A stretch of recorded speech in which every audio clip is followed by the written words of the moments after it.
Hello everyone, welcome back to the channel. My name is Rav. If you don't know me, welcome to the first time. It's your first time here. We're going to go over some of my gameplay from some local plays. We're going to go, this first match is going to be Annie versus Teemo. This build is a few weeks older than the build I posted recently about what I'm running now for all my big events. But we're going to go over a couple different lines, a couple different play styles, and what I'm going to pretty much going through my head as we play these games. So we're going to go ahead and get sort of right into it here. We're going to talk sort of what's happening. We're setting up our sort of dice roll right now, trying to figure out who's going to go first. And if I remember correctly, I pretty much lose this first dice roll. I usually want to be first in this match, especially versus Teemo, because Teemo is a very aggressive deck in terms of wants to play some low cost units and wants to take over some battlefields and wants to go out and play those hidden units. But to start, always game one, we're going to go ahead with Zon Warrens because we're on the scrap heap game plan as any. So giving Traveling Merchant, getting Zon Warrens out, being able to discard scrap heap to draw 2 cards is really beneficial. And it's a free mulligan also in game 2 and game 3 afterwards. And we have my opponent go to start with his Zon Warrens as well. So because we are going second, we sort of want to look for a 2-drop as always, and then maybe a sneaky deckhand if we can get it. But we have, looks like a Pouty Poro, we have a Cleave, we have a Vi, we have a stack deck, which I think I'm sort of okay with for the most part. I could play Pouty Poro, I can untap, I can stack it if I want to, I could hit something off the top. It's sort of not a bad curve. Let's me sort of congest over some battlefields as well a little bit early that they might set up if I want to attack into. So we're going to head, review our 3, draw off top, and it is a Void Seeker. So again, not the worst thing in the world.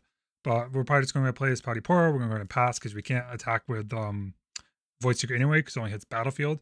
So it leads us to leave up the 3 mana, or 3 runes, sorry, to then go ahead and Void Seeker this Traveling Merchant because we want to play the Temple game plan. We want to try and go ahead and keep them off these battlefields so they can't really set up their hidden as much as possible. So everyone's going to set up with their own stack deck. Again, not a big deal. Let them find their hidden card, depending on what they go ahead and off the top here. And I think off the top they hit a Nocturne. Yeah, they hit a Nocturne, which is sort of disappointing. It's a little bit rough. It's like, okay, wow. I didn't notice at the time, but looking back, they did put back the wrong rune. Again, it's not a big deal with local play. I'm not too worried about it for the most part. But they're going to go ahead and try to take this Zon Warrens. And I think I'm fine with this. I can go ahead and Void Seeker this off, which I want to do anyway. Keep them out the battlefield so they can't set up hidden. And then Nocturne sets up somewhere anyway. I can go ahead and attack with a Cleave Poro if I really want to. So yeah, we're going to go ahead and tap our 3, Void Seeker over this Traveling Merchant. Try and get it off the battlefield, keep up that tempo play, and my opponent's just going to go ahead and retreat. Again, perfectly fine. Let him set up that retreat, get the rune back, keep him off the battlefield. And we draw into another Void Seeker, which is really beneficial to try and keep up this Nocturne. So opponent's going to go ahead, probably reset up for this turn. We're tapped out. Not much else we can do. We lost down a rune and tempo, which does hurt us a little bit. Again, I don't think it's the worst thing in the world. So I'm going to reset up that Traveling Merchant. We're going to untap our 2, just hope it had a Fairy Rune, which we did. And then we're going to go ahead and not even bother looking what's in our hand because we knew we were going to do this move no matter what. It's going to be our setup anyway. And we got the sneaky decking at the top, which is great. I'm okay getting rid of the stack deck for the Zon Warrens because we're going to filter and draw one anyway, so I'm not too worried. And hitting right into a secondary sneaky deckhand, we get to go ahead and play into the open battlefield and discard the second one in our hand as well. So we're going to go ahead and play it. Any actions? Ask our opponent. Nope, they're tapped out. Always gotta make sure. Discard, go on to double Vi. So his hand's like a little awkward. Like we have the 2, we can untap any ability to Void Seeker, this Nocturne coming into play. We have double Vi and a Cleave, so we have something a little bit set up. But we're not really hitting much of the temple players we want to play because if I'm not mistaken, in this original iteration, I'm running a Gust, so I like to see a Gust off the top.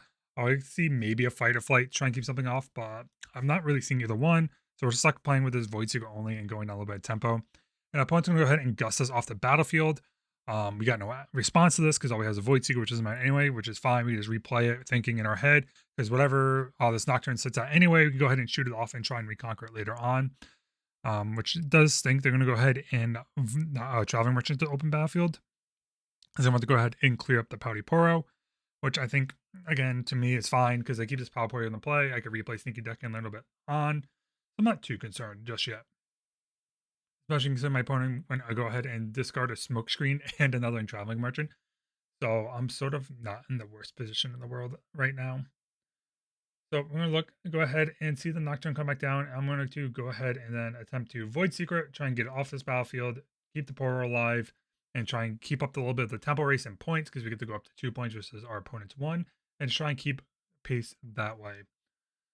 So ask your opponent if they have any responses to this. They're thinking, and they are going to go ahead and ride the wind here, which is a little devastating for us. I mean, gets out a ride the wind early for their own Mundo Nocturne ride the wind shenanigans, but it does pretty much prevent. It's going to make this pro pretty much die though on the backswing, which is not beneficial. But we get to draw a card into a flash.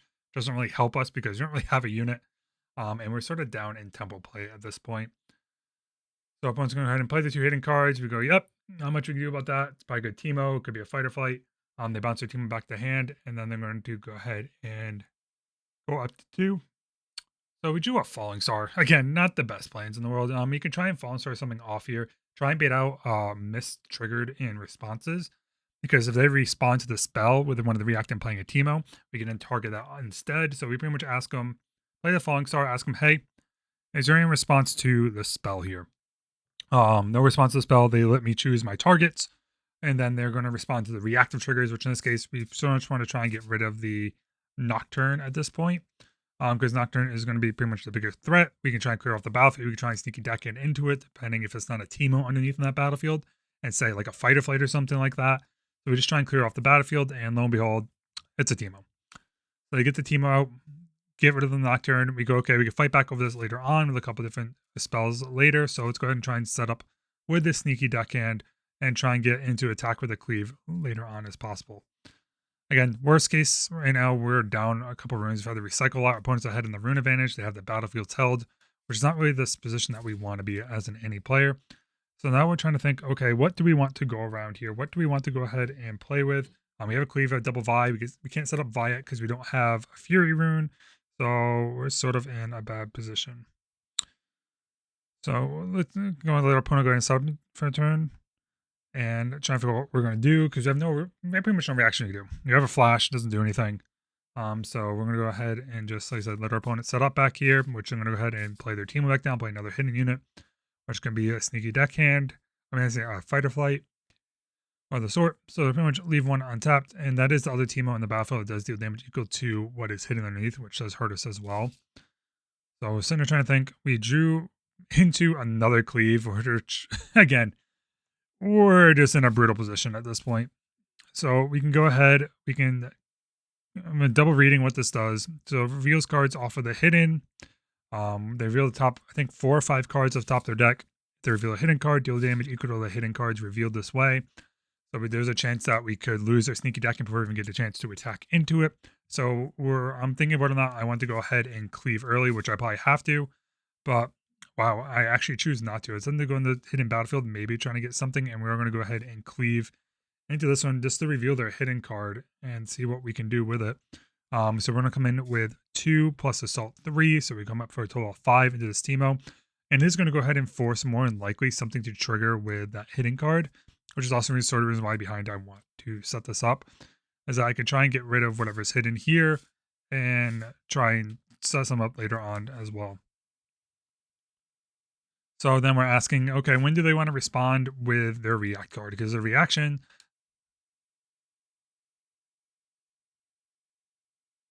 so yeah, pretty much what I'm clarifying right now with my opponent is that I have the option where I'm casting cleave.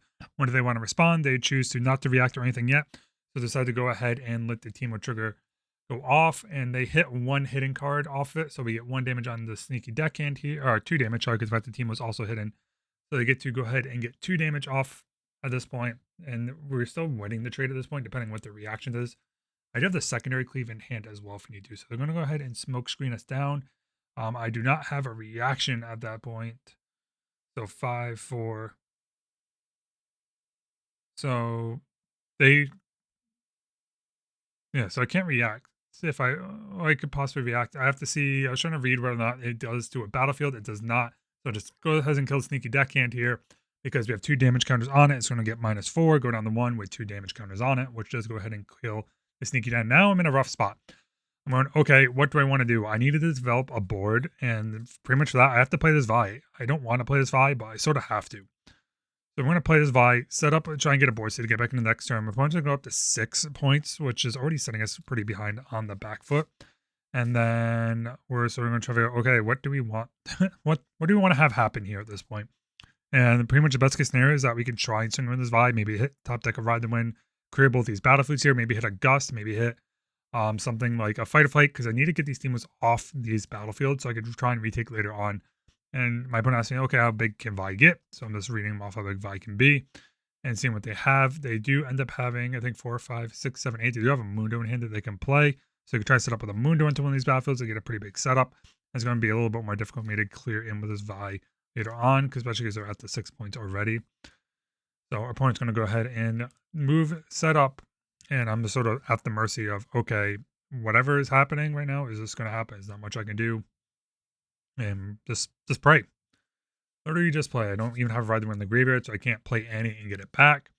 And I'm just trying to hope for something is going to come off the top here that lets me set something up. But more looking out, and that is going to be the Mundo that comes down here. That Mundo is a beefy boy. I think there was like 10 or 11. Yeah, it's a 17 might Mundo. And I'm like, I don't even think I can get close to that big. I have to do that math. See if I can get that big there. I have to, if I even hit ride the win, so I can go ahead and get rid of stuff at this battlefield later on. And it's taking me a lot of extra effort to do math at this point. So now I'm going to sit here and try and do a little bit of that math. I'm going to sit there and see, said it's 17 might, trying to figure out what else I have available to me. And I'm looking at my grave, trying to do math. And yeah, I just can't big enough. Even with the cleave, I can't get big enough. I have a flash, I have another Vi and a sneaky deckhand, and there's not much else I can do, and that's pretty much just going to go ahead and wrap it up. I didn't hit anything. There's no real right out for me in this situation, and it's pretty much just going, yep, I don't have an out here. I can't get big enough. They're going to go ahead and hold. Even if they do hold, there's no way I can get big enough to just deal with it at that point and decide, yep, let's go ahead and scoop it up and go into game number 3. So that being said, we're going to go ahead and go into our sideboard here. What do we want in our sideboard? So let's go ahead and look through the sideboard here. We have double Gust, which you want in this matchup because Teemo plays a lot of low-cost units. I like sort of like the Vayne in this matchup, and again, the Falling Star, because we want to try and keep Teemo off their units as much as possible. And like I said, because we had the scrap heaps in our deck, and we're not playing Zone 1, our opponent plays Zone 1, we can go ahead and take the scrap heaps out. That's a free 3 sideboard slots at this point. Getting rid of those. I don't need inverted timelines either into this original list, and we get rid of the 3rd scrap heap. So timelines isn't needed because I don't really want to time warp anything. I don't want to pretty much invert timelines to anything, so let's Mundo go big anyway. So getting rid of those sort of helps getting in the Gust and the deal with their Teemos that are low might early on, as well as Traveling Merchants. Going to get rid of those. And pretty much the Falling Star as well. It's for the same exact reason as Gust. They run a lot of low cost units. So pretty much the main game plan is to go ahead and try and get rid of those units a little bit early on if possible. And obviously here we're going to go ahead and take the play and go first. And that's sort of where we're going to want to be to start. Resuming recording in 3, 2, 1, 0, go. All right, so we're going to go ahead, let our opponent go ahead and see if we want to cut a deck. We're going to reveal. We have Dreaming Tree and Bandle Tree, which is expected because we lost. I'm okay with going Bandle Tree second in this case. Usually I want to play Green as the Greatest, which is probably a little bit better in this matchup, especially whenever you're on the play going second, because you can go ahead and try and set up an early point and try and get those conquers. But I'm okay with Bandle Tree right now. We look at the top, go ahead and hit what we need. We hit a Pouty Poro off the top, which is perfect. We have the Kaisa in hand. We have a Sneaky Deck in, Stack Deck and another Kaisa, which really can set up some early aggression. At this point, we can try and fill the top of the stack deck, and we can say go ahead and pass the turn over to our opponent and try and set up our future turns. We're going to go ahead with their early play Teemo, which is perfectly fine with us. We're going to hit reveal our top 2. Nothing we can really do just yet. We have a Void Seeker, which isn't bad. Void Seeker lets us go ahead and set up with a little bit of whoever wants to try and conquer it and take damage into it, which is why we don't want to overcommit too much. But we are going to go ahead and go to Bandle Tree first, because we have nothing to set up for the Dreaming Tree, and I know Teemo wants to move here first, so we're going to go ahead and try and force that trade into the Bandle Tree so they can't set up the double hidden at this point. And yeah, we're going to go ahead and stack deck. We get the runes back anyway. We have a Flash, we have a Darius. I don't mind taking the Flash here. Let's just go ahead and revert later on, set something up with maybe Kaisa later on to go ahead and take the Dreaming Tree and Flash back. We don't really need the Poro just yet. We have the Void Seeker to try and deal with their Teemo, whatever it takes to conquer. So we're pretty much just trying to play for a little bit of the long game. There's an argument that could be made for the Darius, but I wasn't really feeling the Darius just yet. I feel like the Flash is setting up a little bit better because I can go ahead and accelerate Kaisa next turn and then take Kaisa into the Dreaming Tree and then go ahead and Flash it later on.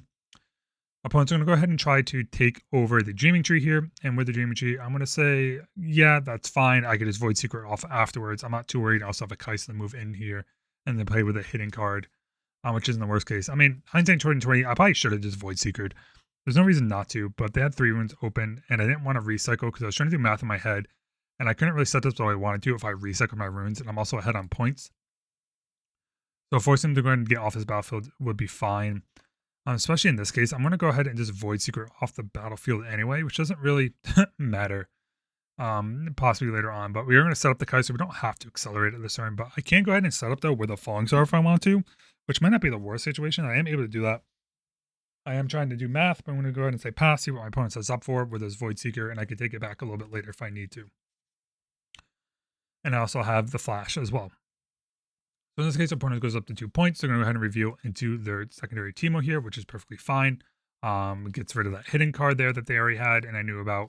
So sets it up perfectly. I can also just now set up with a Falling Star onto both these units here, try and clear up with whatever they reveal afterwards with something like the Void Seeker, and then retake this battlefield.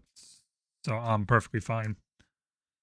And then, yeah, our opponent's asking what our cards do. Just let them know what's happening with it. And trying to set up for next turn. But I think I'm in an okay position at this point. Having Falling Star to just get rid of both these Teemos onto their opponent's battlefield, make them forced to use their reaction card, is perfectly well for us, just to move in Kaisa later on as well. And we drew into a Noxious Hopeful, which lets us set up anyway into a Falling Star into another 2-drop, try and buff up one of these battlefields. So it's in a perfectly okay position for us, as well as just playing a secondary Kaisa later on. And exactly what we're going to go ahead and play the Falling Star, ask opponent, hey, do you want to react to the spell before targets? And spell resolves, and they're going to go ahead. I'm going to do 3 and 3, so 3 to each Teemo at this point, just to try and clear up off the battlefield. Make them use a reaction card, which is going to be another Teemo.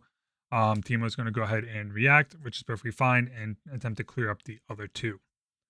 Opponent still has other reactions they can think of. They can retreat, they can do a couple of things, which again, perfectly fine. We can then clear up this Teemo with a Void Seeker if we want to later on, and just go ahead and take it afterwards. And our opponent's going to go ahead and retreat, figure out which one they want to retreat here. Either going to be the plus might Teemo or the defensive Teemo. And I think it's just going to go ahead and be, is it a double retreat? Asking what we want to do. Yeah, so they're going to go ahead and retreat the buff Teemo that they get here. That's fine. They get to go ahead and channel their rune. Other Teemo is going to go ahead and die here.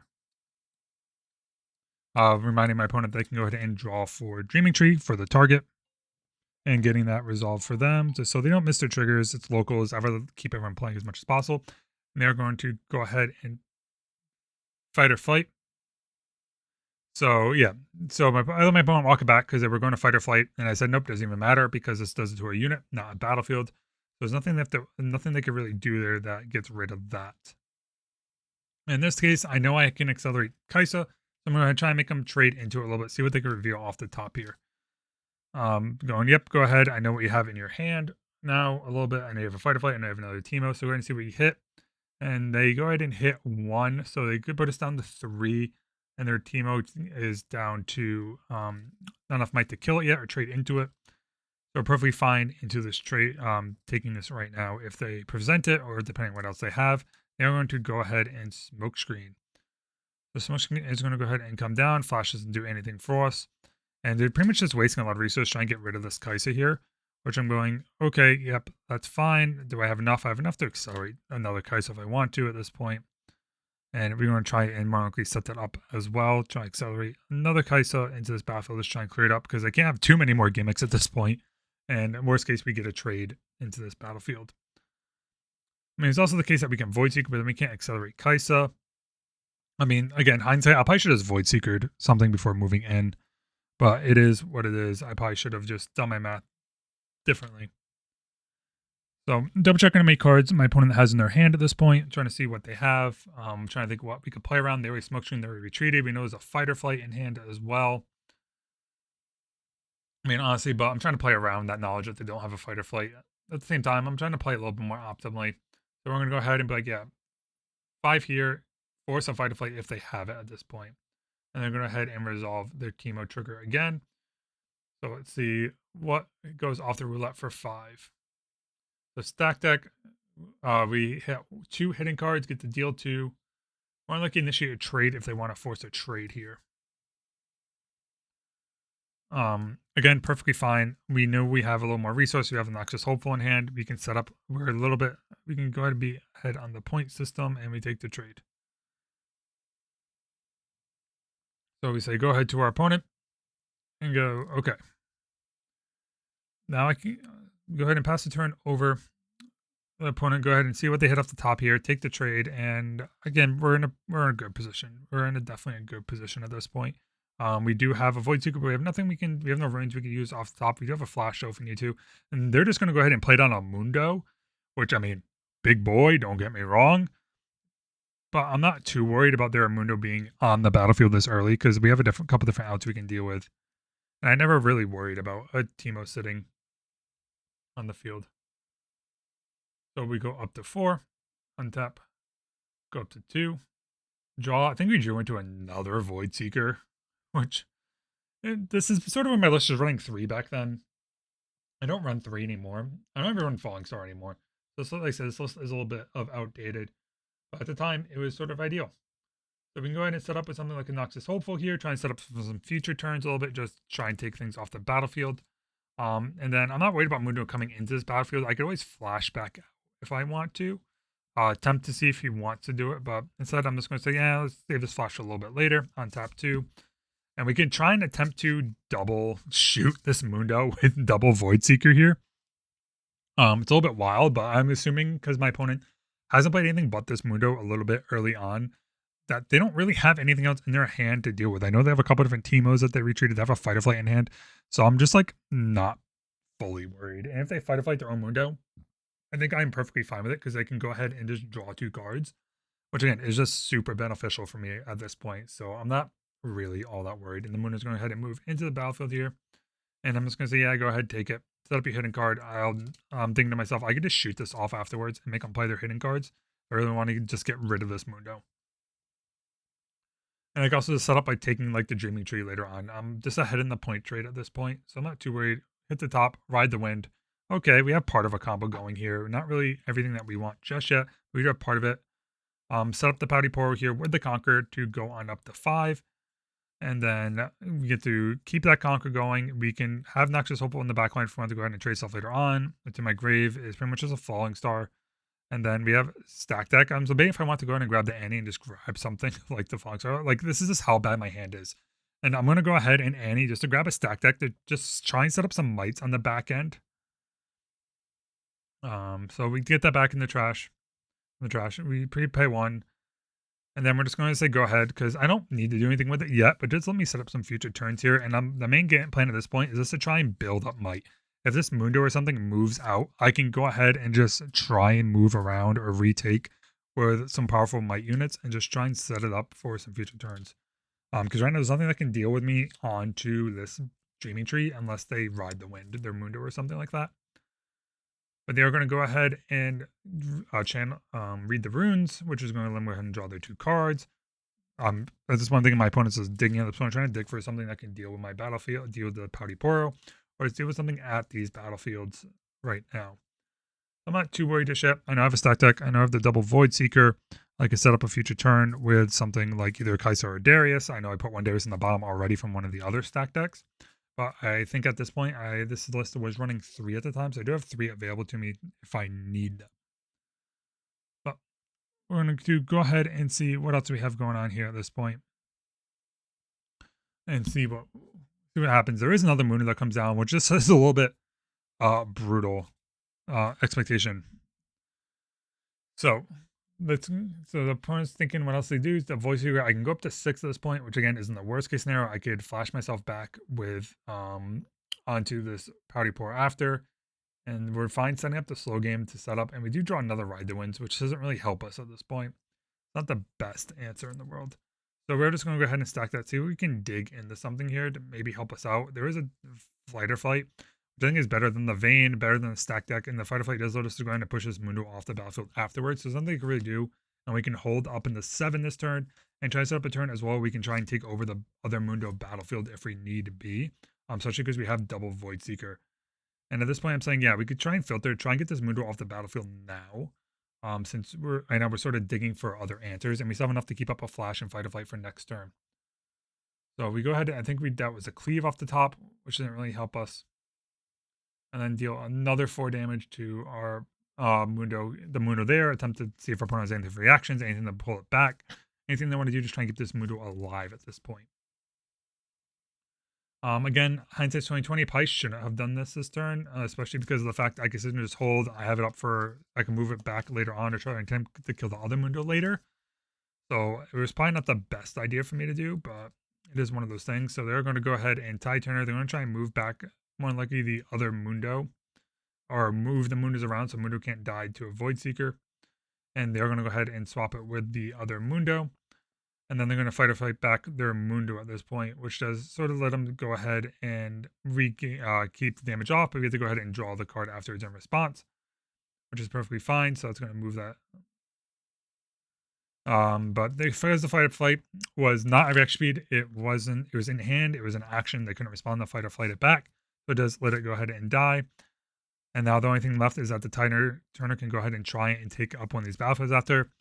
I can also debate if I want to move up to Annie in case Titan does move into this battlefield. At least having a little bit of extra backup might if I need to, or to set up something big later because I still have this other Mundo to deal with as well.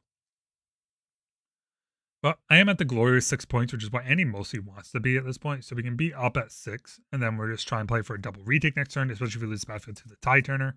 If we flash it away, we are setting up a big enough might board at this point. We do have 4, 7, 8, 9, 10, 11 might on board with a cleave, so we're going to get up to 12. And we have Ride the Wind to try and take over the battlefield as well. We'll say Ride the Weave onto the Nexus Hopeful. So we have a couple different options that can be used here to try and take over these battlefields. So opponent's going to go ahead and think and try and set up here. Like I said, we have the flash to get this power parry back, so we can try and keep all of our might on the board if we need be. And there is going to go ahead and be the tie turner coming onto the Nexus Hopeful. My opponent has debates on my past actions, and if they do, I can also debate if I just want to take this trade, but I decide not to. I want to go ahead and get the draw card. So I can hit a Darius, I can hit a Vi or something like that. It just makes these trades a little bit later on a little bit easier as well. And nope, we don't hit it. Opponent goes up to 6. They're going to set up their tie turner, and we drew into a Nexus Hopeful. But not the worst thing in the world. Like I said, we can still push off this Mundo with something like the Fight or Flight, and then take the battlefield a little bit later if there's a Teemo or something else that's sitting there. So not the worst thing in the world that can happen. And then we're going to see the Traveling Merchant, I think, is on that battlefield right now, and try and set that up as well as I'm going to set up with all the hidden cards that Teemo always wants to do at this stage. Oh, sorry, this is an Ember Monk, not a Teemo. So we do hit the Vi combo, which is perfect. Vi math now makes things a little bit easier, especially because I can think like this monk can get a little bit big. So we sit there, we can play the try and fight or flight back this Mundo here, because the only thing we have to worry about at this point is something like the Ember Monk. So I'm not too worried just yet. There is a chance I can always Ride the Wind something back, or Ride the Wind that Mundo up. But I also just want more cards in my trash to deal with some of their combo pieces later on. And then I can also make the attempt to trade into with some of these units to sacrifice into this, say, Teemo, and then fill up my graveyard a little bit more as well. But now I'm just thinking about trying to do some math, trying to do a bunch of math, because the Ember Monk does get +2 because the hidden card was played, so it does give him a little bit more of the ramp potential. So I have to sit there and try and think of a couple of things to work around at this point. And our opponent's going to go ahead. So we're doing the math in our head. We're going to move up there with the 6 because we can go ahead and kill the Teemo and then attempt to hold it with the Pouty Poro. If they hit into something else that's revealed, we can maybe, again, try to hold it in another way. Especially because they don't want us to double hold just yet. So, and they don't know I have the Vi just yet. So we're pretty much just trying to bait out their plays as much as possible here without the Vi. And just trying to think, hey, we're just trying to get you all these battlefields so you don't hold up to 8. There's a smoke screen that is going to go ahead and come on down. Smoke screen is going to go ahead and hit onto the Noxious Hopeful, which does give it -3 technically because it goes up to a minimum of 1. And then we can sit there and cleave it if we want to try and again clear up this Poro and leave the Poro onto this battlefield to try and force out a different reaction. And we are going to go ahead and cleave the Pouty Poro, bringing it up to Assault 3 with a 5. And then if it wants to go ahead and they want to try and deal with the Pouty Poro, they have to pay a deflect cost. So it's setting them back a little bit more on that ramp potential, which is more sort of the main reason behind it at this point. And then it makes it a little bit harder to trade and stuff to go ahead and try and take out the Noxus Hopeful. And then we can remove Pouty Poro later with one of our 2 to Ride the Winds if we fully need to later on as well. And there's going to be a Fight or Flight onto the Pouty Poro. So both those reaction cards are gone at that point on that battlefield, which is perfectly fine. So Cleave is in the bin. Pouty Poro is Fight or Flighted, so it just comes in tapped. Doesn't go to the grave. Almost miscounted that. And we're going to go back in here to try and take that battlefield again. So we're going to go up to come back in here with 5. A lot of the reactions are already used. If he wants to defend this battlefield, he can go ahead and then have to Mundo it or something like that. So forcing again, something happened at this battlefield to get my opponent to tap out and use up all their resources. And next action that happens is going to be a ride. The wind's going to come on down, targeting the Mundo. And I'll go, yeah, okay, that's fine. And we get to go ahead and clear up the Teemo.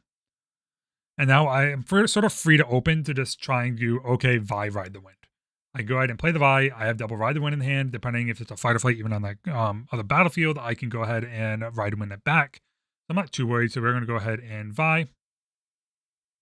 Start doing some math here, see how many we can hit engrave. So ask if there's any reactions if I want to activate Vi at this point. I'm trying to do math in their head because they have a smoke screen, so I'm gonna forget how much I have to get rid of and where do I gotta attack first, especially if there's a smoke screen that comes on down. So now I'm gonna go ahead and figure out the math that gets me to. So 1, 2, 3, 4, 5, 6, 7, 8, 9, 10, 11, 12. So Vi comes up into a 15 if I counted this correctly. It goes down to 11, which is perfectly fine, I think, to deal with Mundo. So we try and go ahead and up here for 15. So 12. We are going to go ahead and ride the wind. Vi. I'm going to move the Vi up into the other battlefield, go up to 12. No smoke screen happens. Get that trade there. Looking something about the other card that can be hidden in this battlefield at this point, which could be a fight, which is going to be bad, but it's not going to be all well. And then we're going to activate Vi again to make Vi a little bit bigger here, go up to 13, just to get a little bit of extra cushion, and then attempt to. So yeah, there's going to go ahead and be a fight or flight back, which means Vi's going to go ahead and get pushed back at this point, which means you don't get to hold up to 7. But we do get to go ahead now and set up with another ride the wind combo. And then we get the ride win into the victory here to go up to 8 points. And that sort of brings us right into game number 3 and set that up for next turn. It was not really much of a change in sideboard going into game number 3 at all. Now we go up here in the game number 3. We have a Lost Arena's Greatest. I have go over the Godwillow, which I want to hold. Again, Pystra says a little bit differently because the fact I know they're going to go first on their 3rd turn. On the 3rd game, which means it makes it a little bit harder for us to deal with something if they set up early and try to get a little bit of a point lead. But we are going to pretty much draw. Opponent, we looked at our hand. We knew we had double Falling Star, which isn't the worst thing in the world, especially the fact we get to go ahead and kill off any turn 1 play they have, which is going to be a Teemo. We could gust it off if we want to, but I think I want to deal with it off the board a little bit if it's able to. But we're going to go ahead and stack this, see if we have something else first that we want to do instead. In this case, we do have a Chopping Merchant, we do have a Noxus Hopeful that we can set up as well, which makes it a little bit harder for them to deal with. I can also on-tap next turn and use something like a Gust to get that Teemo off the battlefield. If I set up a Noxus Hopeful, because it's to on-tap 2 runes anyway. But either way isn't the worst here. But yeah, I think we're going to have a Noxus Hopeful. It becomes a little bit harder for them to deal with as a whole. I know I didn't do the dice for either one of us at this point. Yep, so opponent is keeping it on their phone pad at this point. So they're going to go ahead and move Teemo up into the battlefield, but go over the Godwillow, and we're going to run a Gust it back to their hand. Send them behind a turn at this point, and it lets us go ahead and set up this Noxus Hopeful into a way stronger hold on to go over the Godwillow, and we get these little bit extra draws as the game goes on, which is set up in a really prominent position at this point. The opponent does get to go ahead and go into Traveling Merchant. They get right and set up a Teemo. They're tapped out, which is perfect us with this Falling Star in hand. I go boom, boom, kill both these units off the top here, and then just really set up a really strong position to hold these battlefields going forward. And we're going to set up a cleave. Our opponent is tapped out, but trying to think what I want to do, and I'm thinking, oh man, it's going to be brutal. I get set up Falling Star, which sort of stinks a little bit for my opponent, but sort of the optimal play. So do Falling Star. Has to have any response. Nope, nothing in hand. 3-3. And then we're going to go move into the battlefield here, go up to 2 points, and say go ahead. No runes to untapped. We don't have a Fury rune though, so we can have the Void Seeker. But again, there's nothing we can really do here unless they get sneaky deckhand if they run it into sort of the Arena's Greatest if they want to. But again, we're set up to hold this battlefield for at least a couple of turns now, especially the fact there's nothing they can really do, especially now they're tapping out 4 Consult the Runes for 4. Draw 2 cards. They have 1 card in they have 1 rune open. There's nothing, I think, in Teemo's running that costs 1 rune. So we go ahead and go up to 3, draw for that. Then we get to go ahead and channel our 2, and then draw for the turn. We have now Fury Runes. So we can go ahead and Void Seeker if we want to. And we're just like, okay, wow, we're in a really strong position. Now we're going to sneaky deck into the secondary battlefield here, up to 5, go up to 4 points, and then just sit up in a very strong position where Annie wants to be. Now I can play, okay, I can play tempo. This game is now solely in my hands with Cleave, double stack deck, and a Void Seeker. I can set this up in any way I need to going forward. And that's pretty much exactly what's going to happen. We're going to go ahead and let our opponent think, try and figure out what they want to do for their turns. And then we're going to go ahead and go from there. But I think that all the opponent really would do is Teemo at this point. They could do a Mundo if they want to, but Teemo's going to come down. Again, not the worst in the world. Teemo's going to only be 1 might when it goes to like one of these battlefields. And they're going to go ahead and ride the wind Teemo somewhere. Perfectly fine. They're going to go ahead and they might have to move it though. So I think they'll have to move first. So then go ahead and attempt to move there. I said, yep, that's fine. They're going to smoke screen us. We go to -3, which is perfectly fine. We're the defender at this point. But we also said like smoke screen, they have 1 room open, so I can go ahead and just Void Seeker that Teemo off. There's nothing I can do about it at this point, and just keep it off the battlefield and draw and go up to 6 points and just be in a very dominant position. If we want to, they can retreat it if they want to as well. They go ahead and get the 1 rune channeled. So they don't lose full value, but again, there's not really much they can do in response to this at this point. And yeah, pretty much the team is going to go ahead and die, and we're going to go ahead and draw 1. Which would do right back into a gust. So it's a perfect opportunity. We're going to gust this back to our hand because we because technically it is -3 from the smoke screen. It's only down to 1 might, which has a lot of gust to go ahead and bounce that Nexus Hopeful into our hand. Which again, not the worst case in the world. We can reset with the Nexus Hopeful in this pass turn. We're at 5 points. They have nothing on the field. We can go up to 6 easily and then play into the retake or something into the following turn. So I don't mind just setting up here with a Nexus Hopeful and then retapping, untapping 2 runes for any ability and sitting up with a stack deck, double stack deck, and a gust in hand as well. Well, if I want to be more rune efficient, which is technically the smarter play, we can go ahead and stack deck off the top. Nexus Hopeful not only cast 2. We see another Ride Room, we see a Cleave. We'll take the Void Seeker to take off anything that's going ahead and try and contest the battlefield. That's going to be a little more of a pain. So we get that off the top, which is perfect for us. And then we get to go ahead and then pay 2 runes, play a Nexus Hopeful, set that up for future turns as well, and then just ready 2 runes and say, go ahead at this point, let our opponent try and figure out what they want to do on the back end. Which in this case, they get to go on tap. I think they're at 1, 2, 3, 4, 5, 6, 7. They're not at Mundo Runejet, which is great for us. I'm going to play a Teemo here. Team is going to come on down, try and set up something up for probably one of these battlefields a little bit later on to try and contest over it. They want to gust this sneaky deck and they can, and they decide to just go ahead and pass the turn. So we're going to go up to 6 points, draw a card. We drew into Flash. Perfect for us. So we have to go ahead and go into Go for the God Will, go up to 7 points because we have the Held and then the Conquer. And then we have pretty much more than enough to deal with anything at this point. So we just want to be efficient with our runes at this point because we're going on tapped anyway. So we're just going to go ahead and stack deck. See something else we can see. And we just see a triple Kaisa off the top and go, okay, I guess this is how one's going to go ahead and play out. So we choose to see triple Kaisa, shuffle. I don't know why I bother, but just to keep appearances, shuffle them back in.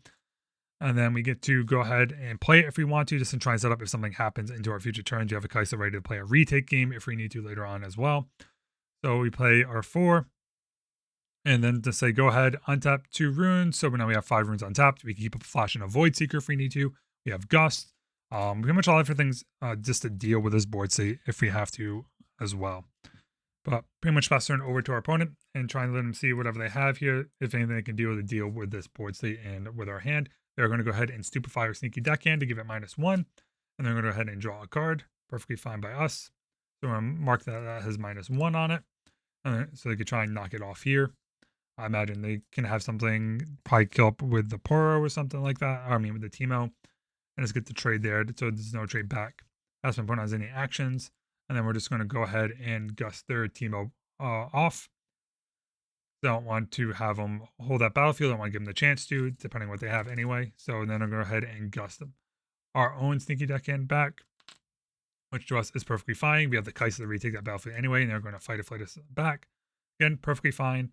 We do have a chance to double conquer, though, depending on what they have. We have the Sneaky Deckhand and move back into a battlefield as well. So we can just try and move up manually to attempt to get the double conquer. If one of them gets pushed off, we can just go ahead and Sneaky Deckhand back into one of them. So we're going to go ahead and untap here. And then our opponent goes, yep, that's GG's. And that pretty much sums it up. So that's sort of our Teemo versus any matchup. I hope you all enjoyed the gameplay breakdown in the video. Any questions, anything about the plays, feel free to let us know in the comments. If you like seeing this type of gameplay and commentary, feel free to also let me know in the comments. The like and subscribe button, of course, as always helps us out. With that being said, I hope you enjoyed the video, and I'll catch y'all next time. Peace.